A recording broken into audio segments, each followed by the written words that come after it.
assista o nosso vídeo que com certeza será edificante para a sua vida. Vou colocar aqui alguns eventos históricos que eu acho que precisam ser analisados, mesmo para fazer a pacificação, como quis aí neste vídeo o nosso pastor Luiz Saião. Se você não voltar no passado, não fazer uma análise, você não tem pacificação. Alguém tem que assumir que houve um erro lá atrás. Agora, se você quer tratorar por cima do que foi feito errado e dizer vamos pacificar, eu não sei se isso aí é o caminho, se essa é a solução. Porque você tem que lembrar onde você caiu, onde você fez a coisa errada. Ir lá, se retratar, se levantar e...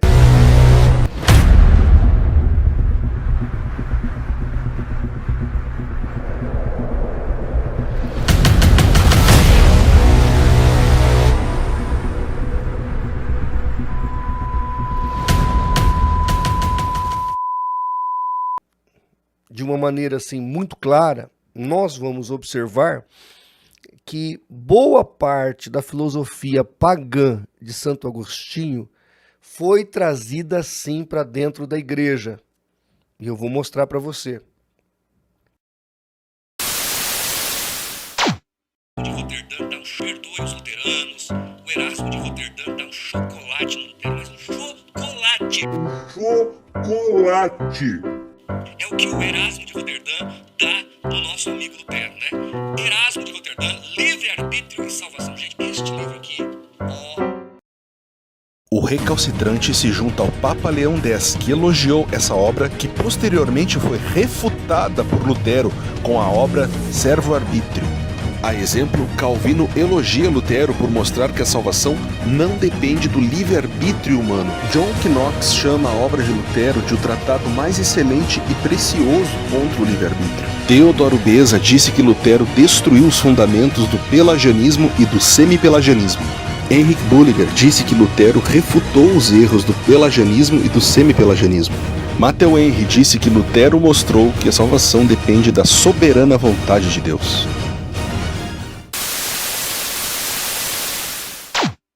Mas vamos explicar o que está aqui, porque eu gosto de ler tudo. Eu vou pôr na tela para você, do lado, a página inteira do livro. Aqui está escrito assim, ó. É que, por mais consistente cristão que fosse o movimento pelagiano, então veja que havia muita consistência cristã no pelagianismo. Uma novela. E Mano no calvinismo é uma novela. E Deus é o autor da novela. Então, dentro da novela, aquela Dona Maria que briga com o seu Zé e casa com o seu Mané, nada mais faz do que está pré-estabelecido pelo autor da novela. Esse versículo seria fatalista? Quando o texto diz que todos os nossos dias estão contados antes mesmo que eles houvessem? Você está no Salmo 139? Isso. Nossa, você está Calvino para você. Você sabe como é que Calvino interpreta isso? Eu gostaria de saber falando da gestação. Está falando da gestação. Aí você vai entrar por uma ideologia histórica. Ou determinismo? Não, ele está falando que a gestação é pré-estabelecida. Por exemplo, o nascer do sol, o pôr do sol. Sim, senhor. Vamos ler o texto? Sim, senhor. Não, exegeticamente. Vamos ler o exegeticamente texto. o texto está falando da geração do feto. Essa colocação do rei Tiago da Inglaterra, isso foi entre 1618 e 1619, quando ele manda os seus representantes no Sino de Dort, isso aqui me deu aquele start. Mais do que eu já conhecia sobre Nietzsche, eu comecei a perceber que o calvinismo, pelo menos em alguns aspectos, ele promoveu com certeza esse ateísmo do século XVIII e do século XIX. A grande pergunta da minha pesquisa, se eu fosse fazê-la, seria: e se a Europa fosse toda arminiana? Esses filósofos, esses ateus, seriam menos ou mais ateus? Essa seria a grande questão para eu responder. Eu teria que entrar na mente dos filósofos, ou tentar entrar na mente de Nietzsche, o que não seria nem um pouco fácil, mas, com certeza, isso eu não tenho dúvidas, o calvinismo ajudou a promover essa cosmovisão cética em relação ao europeu, ou os filósofos europeus, em relação à fé em Deus. Tá? Essa é minha cosmovisão, esse é meu pensamento. Se você pegar o livro sobre a questão do Miguel de Serveto, escrito por Zwingli, o Libelo de Calvino, lá você vai ver que havia vários pensadores que não concordavam com essa ideia de matar bruxas, com essa ideia de perseguir, de prender, de queimar hereges, desde a época antes de Calvino, entre os protestantes. Vocês estão entendendo? Então, eu quero que vocês vejam isso. Eu quero que vocês observem isso. Havia outras opções. E estes homens não optaram por outro jeito porque não quiseram, foram para o lado mais fácil. O lado da sua carnalidade e da sua pecaminosidade. Tá certo? Se tem uma coisa que Calvino entendia de homem depravado, ele entendia, era doutor.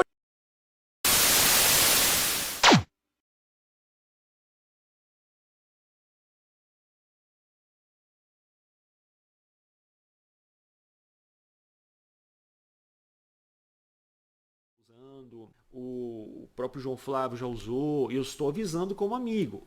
Esses argumentos, eles estão errados, essas respostas são simplistas demais, vocês estão minimizando a teologia, e os pagãos já usam isso, tá? De que o cristianismo, ele vem direto do paganismo, é uma cópia. Sacerdote, sumo sacerdote, pastor, ceia, jejum, batismo, a eclesia, as igrejas, tudo isso vem do paganismo, segundo os wiccanianos. Estou aqui como um amigo mostrando que está errado esse tipo de pensamento. Hoje vou mostrar para vocês que aquela minha afirmação de que no paganismo eles acreditam no livre-arbítrio, sim, principalmente na Wicca. E eu disse para o João Flávio Martinez que a Wicca crê no livre-arbítrio. Ele não aceitou.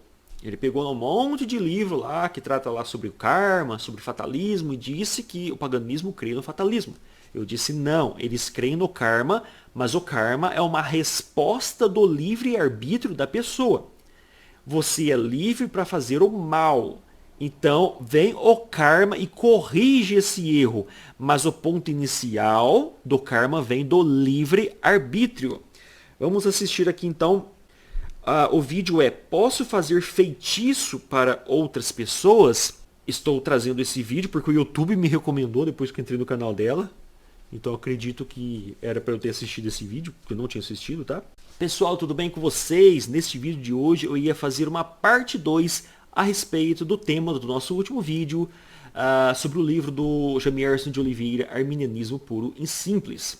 Daquele livro eu digo que o pelagianismo não é monergista. Essa afirmação está errada, ela está totalmente equivocada. Parece ser um argumento muito minimizado, que não faz mal a ninguém. Eu não gosto do monergismo porque ele é calvinista. Eu preciso criticar o monergismo. O que eu faço então? Vou falar que o monergismo parece com alguma coisa do paganismo, por exemplo, tá? Bom, eu pego então uma coisa do paganismo, jogo nessa crença para poder criticar. Assim como as testemunhas de Jeová fazem quando criticam a Trindade. Vou dizer que a Trindade é uma doutrina católica e pagã. Assim como os adventistas do sétimo dia fazem quando criticam a doutrina da imortalidade da alma e dizem ser uma doutrina católica e pagã. Então, eu acredito que esse tipo de argumentação do Jamierson de Oliveira, quando vai associar o monergismo ao pelagianismo, porque o pelagianismo, hoje, a cristandade em geral, a teologia em geral, quase que unânime, o pelagianismo é uma crença herética. É uma crença herética não aceita com bons olhos dentro da teologia em geral, né? E já que ela não aceita com bons olhos, já que é uma doutrina herética, nada melhor do que um arminiano usar o pelagianismo para o calvinismo, para criticar. Contra o Rodrigo Silva pessoalmente, ou contra o Leandro Quadros, ou contra quem quer que seja. Só que eles têm que parar de mentir. Não podem continuar essa mentiraiada toda. E se vai discutir comigo, eu vou pegar e vou mostrar. Tá escrito aqui. Você tá mentindo, meu amigo. Tá escrito aqui. E eu não tenho problema de enquadrar o indivíduo se ele está mentindo. Aí, Thales, esse é meu jeito. Sabe, um amigo meu lá de Rio Preto fala que eu sou o ratinho da apologética. Eu acho que é uma maldade com o ratinho. Já foi Gargamel, agora o ratinho da apologética. Então, assim, O que eu tenho que pôr na mesa, cara, eu ponho na mesa.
Interpretar calvinista nem arminiano, então você deve ser um herege.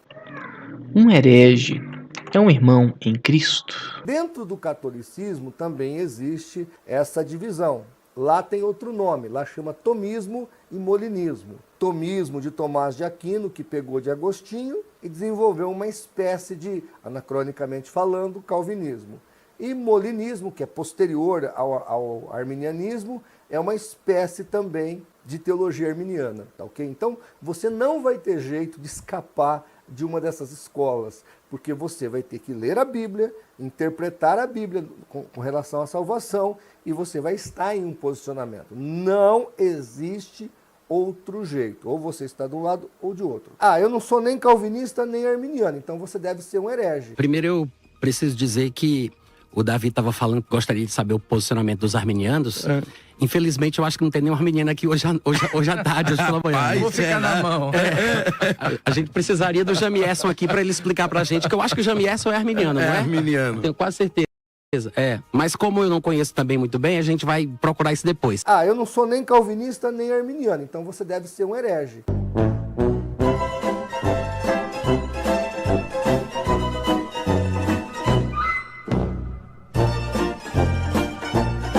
Aí o pessoal diz assim, Natan, mas Kenneth Hagin não era herege? Bom, se ele era herege, eu também sou. Aí o pessoal diz assim, Natan, mas Kenneth Hagin não era herege? Bom, se ele era herege, eu também sou.